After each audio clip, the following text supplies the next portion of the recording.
Fast Loss versus Mind. From the point of view of Mind, game number 1, 0-0 thus far. Obviously, IS-3s versus T-32s. What do you think their plan will be, High Flyer, sir?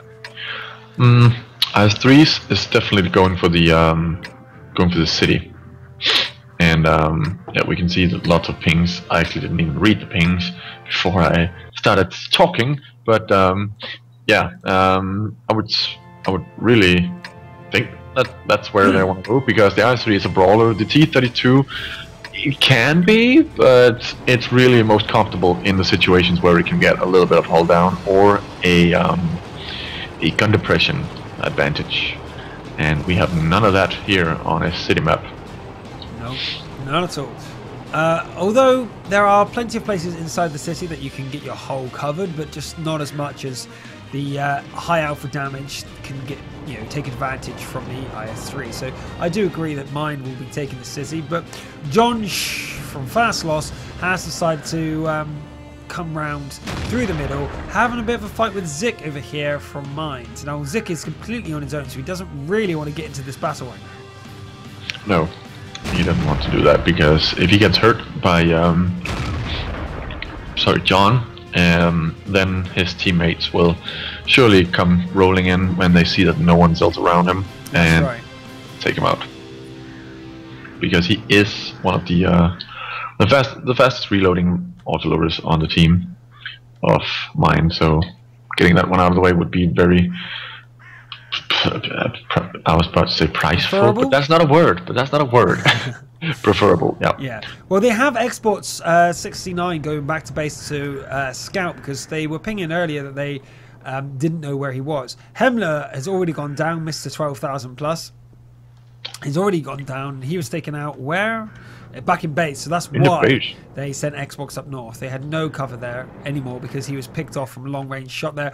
But we do see that Mulky Frucht is over there in the top, and maybe he was. Yeah, it was Dunch who got the shot off. So Multi-Front is now taking advantage that they know that Himmler had gone down, and taking the advantage of getting to the corner without being spotted or shot. But no one else in mind have taken any damage, and I don't believe anyone from Fast Loss has either. Nope, they haven't. At least haven't seen it, because the only other tank we've seen is the T-34 or T-32 going down south and east. So something just blew up the train track, or in the train. Well, that must be John. But we have attention to K5 being told. Does that mean they're going to rush, or does that mean that they've just seen something get destroyed? Xbox is not needing to be there for them to know that there are quite a few of Fast Loss up in the north area, traveling through, trying to take the base. And if they get to the base on Ensk, you can't really hold the bases without taking the surrounding area. So lucky for mine that they are around the outside area already, so Fast Loss can't really just take the cap circle. No, because that's the disadvantage of having the south base. The north base isn't covered very well, where in the south base you can sit behind houses and cap and hide behind each other and really stay safe for quite some time before the enemy has to really go in and get to your face before decapping you. And here we see John. Only John spotted still. This is very, very peculiar. Yeah, well, the last set we just saw, everyone ran in head on, boom, boom, boom, everyone's dead, game over in 30 minutes. This time we're seeing much more casual play, much more sit back and wait play. Yeah, it's not all about rushing in and I don't think anyone got a surprise when they met the teams 3 times in a row in the city, but this is a much more calm, let's just stay focused, don't waste any unnecessary HP like we saw in the first set, where the team Power. So Power, yeah, just about to say it, Power Push, but Push was in the second set. But Power, yeah, all their IS-3s and AMX 5100, they didn't mind taking damage going through them. The middle, even when spotted and gotten damage in all of the games actually, they still did it, and they just didn't mind, and they actually had some pretty close calls, so they could have won, but if they didn't just take that unnecessary damage, they could have probably had a much better chance. But let's see. Finally some action, but still only John spotted. Yeah, they don't actually know whether any of the rest of the team are. They know where Multifront was ages ago, and they know where John is, but no one else. If you don't know why I'm calling him John instead of just John, they do have a second guy in their lineup that's called John something else, and he's just not playing right now in this game. I just got used to having to call him John. Yeah. But they are pinging over there. Are they saying try and move over there? Guys 3 is back in the cap zone. And AMX 5100 is down south. So he is protecting, being some support, but still John only just being in the middle. Yeah, I'm surprised they haven't done something and, you know, gone for the cap circle like they have now. We've got Fnatt there, but they're not in position to defend him. Yeah, it's really weird. Two in the cap circle there. I think they're going for a north rush. Yes, they are. And that was what mine was going for. They were waiting to see if this would happen, and it has happened. So they are now trying to reset that. They do. John is taken out. But, oh my god, it is the entire team going for a cheap quick win over here. They're still going to lose, though. Even with 3+ in the cap circle, there were too many in the cap circle down south, but there are 2 down there. Eclipse, is that Eclipse? Sorry? Nope. No, Inside. Sorry, of course not. He doesn't play for this team.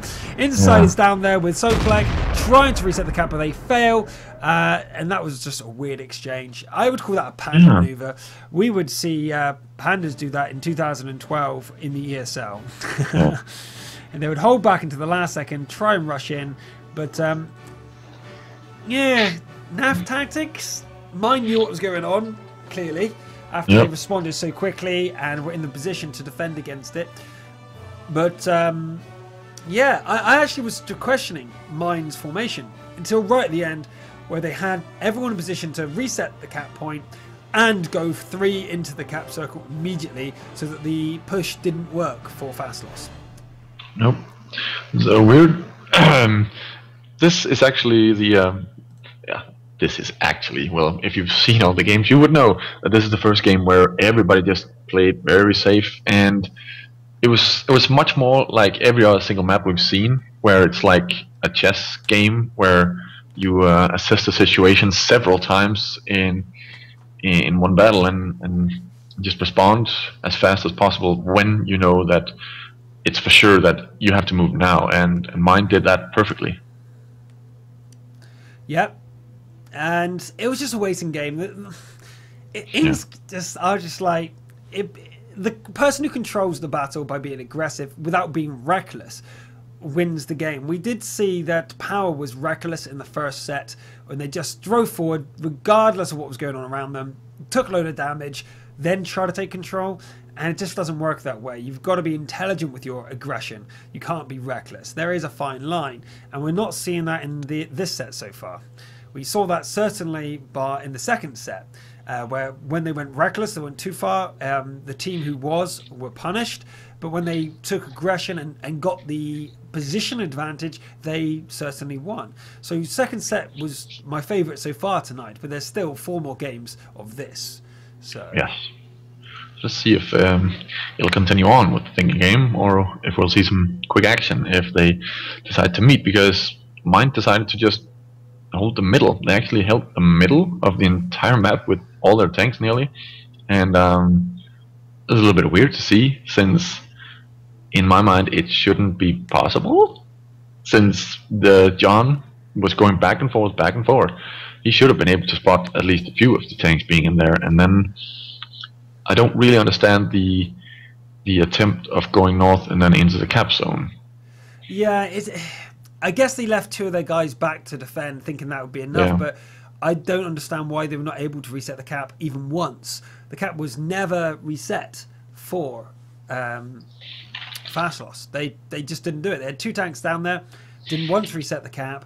Did they really need 5 tanks in the cap circle and leave only 2 defending? maybe split it a little bit more. But even with 5 capping, they still had their points reset constantly. So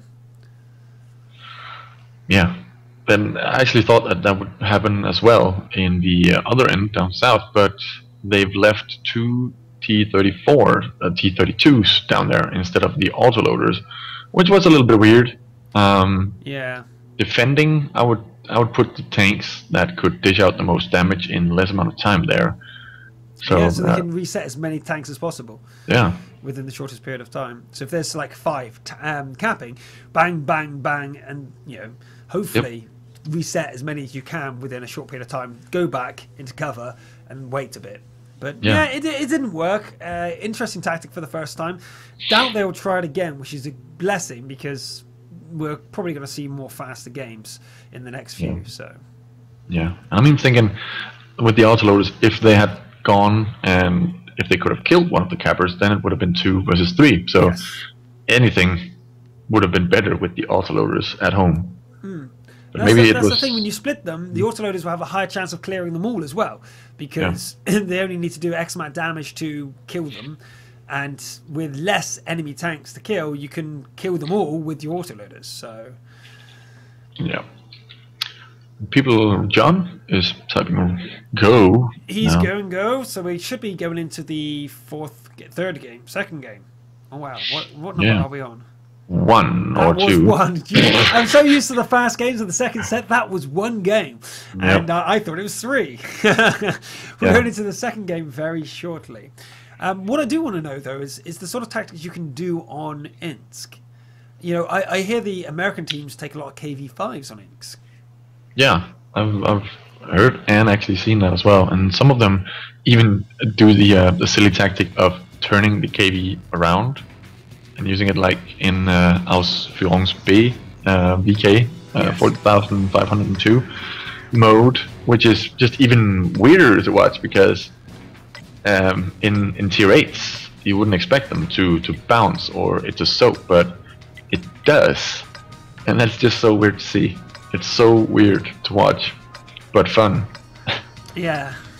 It does work. It's the angling, the high armored rear, the angling it as well. The top of the KV hull, as we did in our training videos, it shows that you can bounce quite a lot of shots from it. It's just so heavily armored.